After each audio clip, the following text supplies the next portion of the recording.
Hello, BookTube. A couple of things happened relatively recently that prompted one of you to make a suggestion that I thought was just irresistible. One of those things was that I did my annual disappearing act, where in the run up to the new year, I disappear.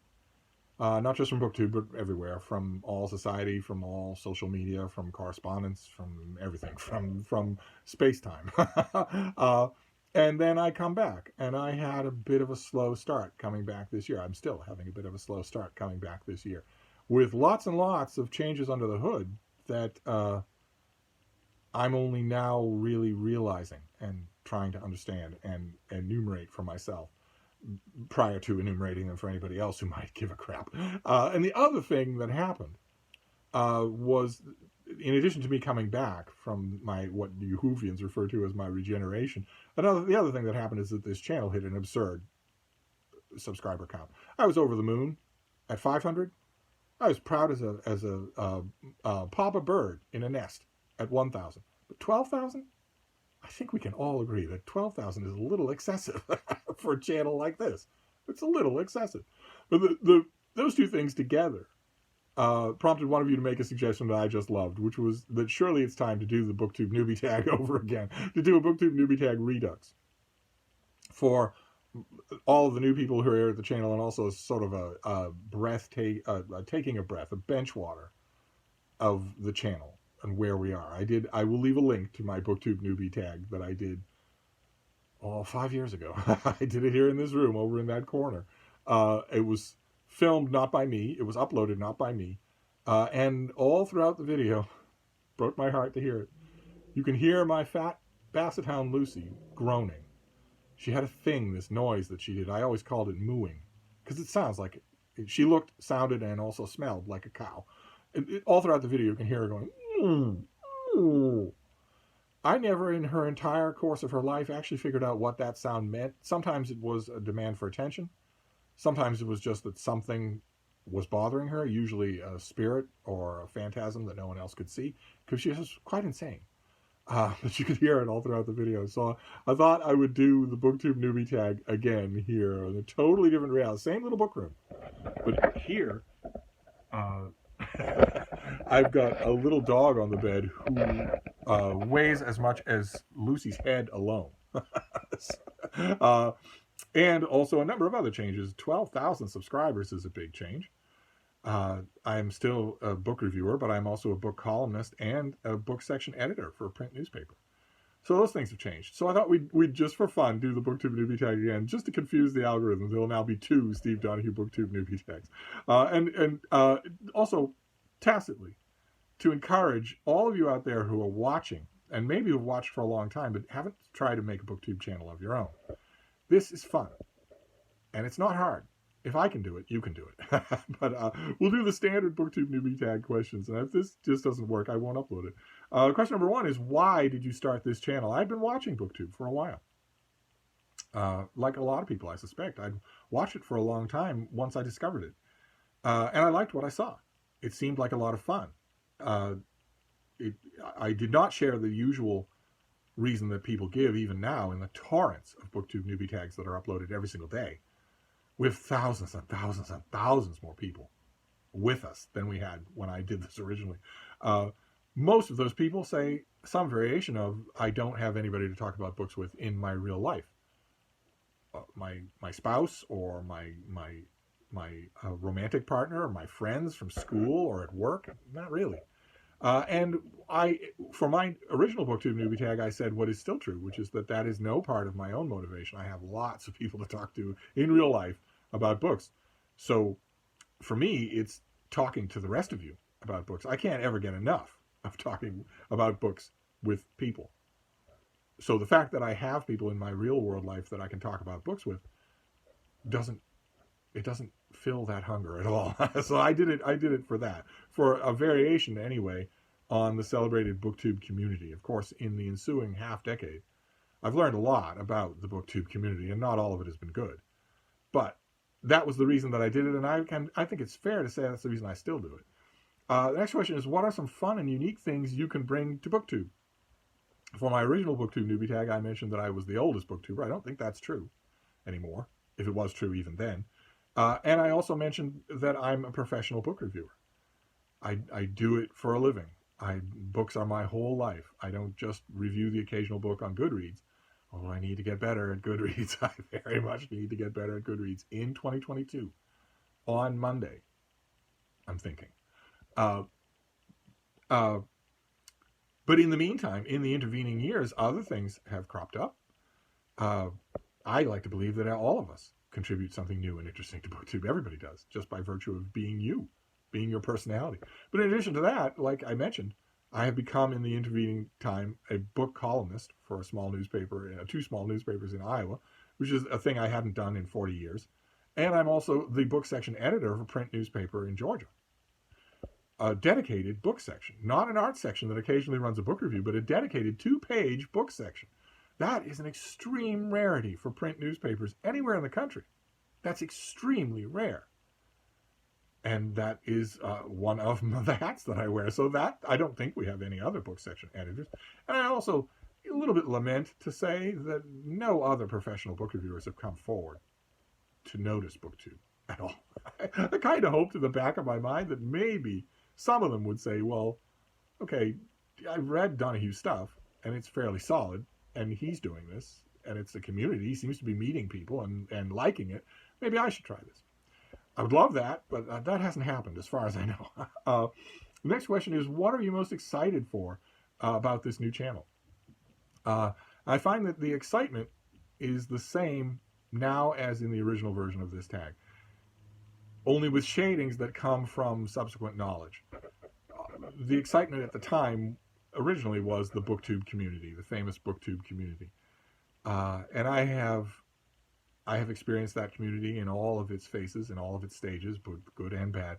And I have a lot of more nuanced opinions about how real it is, how embracing it is, how judgmental it can be. But nevertheless, that's when I thought about that originally, I was thinking about Booktubers and not the rest of you. And I should have been thinking about the rest of you, because the rest of you are the real BookTube community. There are people who make videos, but there are far more people who just watch videos, subscribe to videos, leave comments on videos. And that is the lifeblood for me. That's the thing I'm most excited about. When I sit up in bed here in a little book room and decide to turn on the camera, that's the reason that I do it. The next question is, why do you love reading? Signature impossible question to answer. My original answer was, why do I love breathing? It's absolutely part of my life. Can't imagine my life without it. And I was taken with over-enthusiastic overstatement at the time, as so many people are when they do their BookTube Newbie Tag, because of course I can imagine life without reading. A very fulfilling life without reading. I've known people that I dearly loved and loved talking to, who never picked up a book after high school. Never read at all. Had no literacy, books weren't part of their life. And on top of that, my best friends not only never read, but can't read. My best friends aren't even human. So I can absolutely imagine a life without books. I can't imagine my own life without books. They are my foremost form of enjoyment. They are my form of employment. They are the thing that keeps my mind nice and humming and active. And I love it because, among many, many other reasons, because it really does broaden your mind. I know that's a very trite thing to say, but reading really does broaden your mind. You are taking in the mind of someone else, their experiences, and not only their experiences, but also their aesthetic decisions on how to get those experiences down onto paper. All of that is fascinating. And the more you think about it, including a little plug here for my fellow critical brethren, the more critically you think about it, the more it expands your inner dimensions. So that you would be horrified, as I mentioned in my original version of this tag, you'd be horrified to live in the world of someone like those people I knew who don't read. You would feel like you were losing something if you had to give that up. They don't feel like they're missing something because they've never experienced it. But if you had to give it up, you would feel like you were giving up a limb. Sorry, I'm wandering the camera all around because it is actually standing on pillows. Because this is such a high-tech channel, it always has been. Next question is, what book or series got you into reading? For those of you who are new to the channel, got to reading late. I didn't grow up with it the way so many of you did, in ways that I envy so much. I love hearing those stories about how you You were turning the pages of books before you knew what reading was. You were sounding out the words and patting them on the pages before you could read or make sense of them. How thrilling that must be, to have that kind of a patrimony that goes back right to the beginning of your conscious being as an individual. How thrilling that must be. But that wasn't me. I came to reading late. And I came to it through the classics of ancient Greece and Rome, through Homer and Virgil. And I don't slight that at all. To me, they are definitely not the kind of formidable, maybe intimidating, dusty school relics that they are for so many people. For me, they are the most living texts of all, the classics of ancient Greece and Rome, because they were my gateway to all of this. They were unbelievably real for me. The next question is, what questions would you ask your favorite booktubers? I cracked a little joke in my original version of this tag. And I also said that maybe I would ask my favorite booktubers technical questions. I don't really have any technical questions now. Looking back on it from this vantage point, I know that I'm never going to make this channel technically anything really to look at. I'm really not going to do that. I know now, after this much time, after 5 years, that it's not impossible. I could learn it. There are basic programs that I could master, but they would make more work out of this than I want it to be.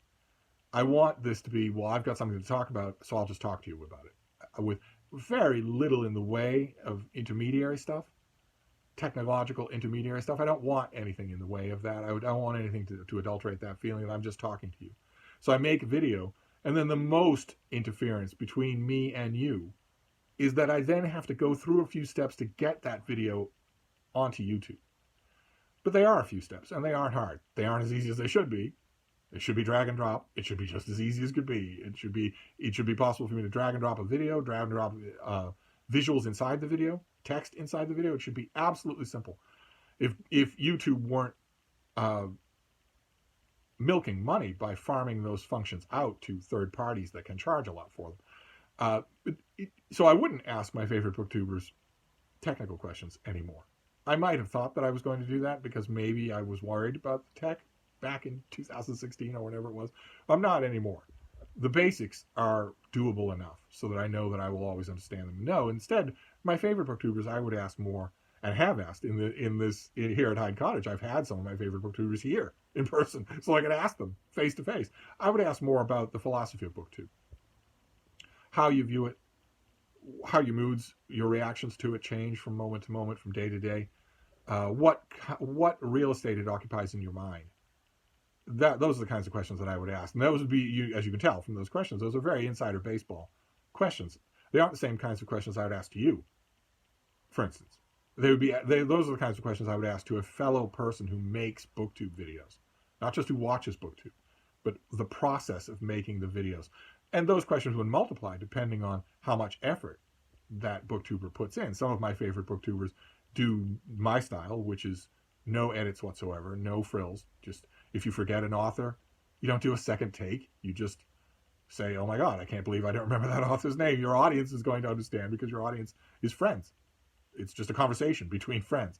And then some of my other favorite booktubers do cut those things out, edit them, make all sorts of smooth edits, text, pictures, that sort of thing. And I enjoy a lot of both of those. So it would be for me not a technical thing. For me, it would be much more your mentality. What do you think about doing BookTube videos? This weird thing that you do, these BookTube videos that you do. What would you think of that? I encountered that just the other day. I did one of the errands that I wanted to do for 2022. I mentioned a few times in 2021.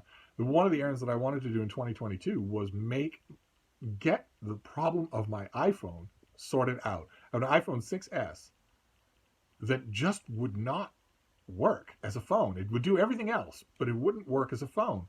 And I bought a SIM card online. I bought one on Amazon. I thought the SIM card was the problem. Popped out the old one, popped in the new one. Still nothing. Eventually I realized I just had to take it to a shop. And I tried a couple of times, and all the times that I did, I was told it's an hour wait, it's a 2 hour wait, it's a 3 hour wait. No, that's not going to happen. But just the other day, I went to a shop, and there was no wait. There was a guy, I think his name was Kenny. He was wonderful, a prince, funny, really smart, very good with customers, deserves a raise. He was at the AT&T store on Boylston Street in Boston. And uh, I told him my problem, and I thought, sure, I was going to get the runaround. Instead, he solved it easily. It was a SIM card issue. It was just something he needed to do. It wasn't something I could do. He needed to do it. And in the course of our conversation, while he was setting up my phone, it naturally came up the question of, you know, what do you use this for? What kind of data plan are you going to need? And I said, well, I hardly ever use it at all. I'm not playing video games on it. I don't make phone calls. I don't use it outside the house virtually ever. It's all in Wi-Fi. Of course, if the phone's in Wi-Fi, drawing on Wi-Fi, then you're not paying. That's not part of your data plan. That's not taking anything away from it. And then very belatedly in that conversation, I remembered to mention, oh, I also have a YouTube channel, believe it or not. And it's got thousands of subscribers. And he looked it up on his iPad. He looked it up right there while I was standing there. I said, oh my God, he subscribed to my channel. Can you believe it? That's service, I tell you. But anyway, the next question, just to get out of the mire here. What challenges do you think starting a BookTube channel will be the hardest to overcome? And I originally thought that it would be tech. It would be tech problems. But the two young people, the wonderful young people that introduced me to BookTube, Chris Rose and Giselle Bradley at the time, assured me that that would not be a problem, that I would be able to handle the level of tech that was necessary. And you know, not on BookTube, of course, but in the rest of YouTube, considering some of the bone-stupid morons that upload videos all the time, I should have known that ahead of time, that it's not exactly Mensa material to make and upload a video. I shouldn't have been as worried about that as I was. Maybe at the time I should instead have been thinking about what the tenor of the channel would be. That's creative stuff, conceptual stuff rather than technical stuff. Maybe that was the challenge I should have been thinking about. But instead, all I was thinking about was tech, and that turned out to be not much of a problem. I've had some tech headaches here and there, snafus, snags from one moment to another, but largely it's easy. Again, directed to those of you who watch BookTube but don't make BookTube videos, it's easy. The tech side is easy. Then let's see here. The next prompt is, when did you start reading? Oh, again, I started reading late, piecemeal, largely under the guidance and with the enthusiasm of one great teacher to whom I owe a debt that I can never repay. The one great teacher who shows you the magic of what reading can be, the absolute magic, no hyperbole, of what it can be. So many of you, when you talk about how you grew up reading, how you have treasured books from when you were 5 or 2 or 3, so many of you, the cherry on top of the great story that you tell, that I envy so much when you tell those stories, is that for you, that great teacher was your mother. Oh, that sounds so great. And it's always great. I think that most people have a teacher like that somewhere along, even if they have blurred the memory of the impact that one individual person has.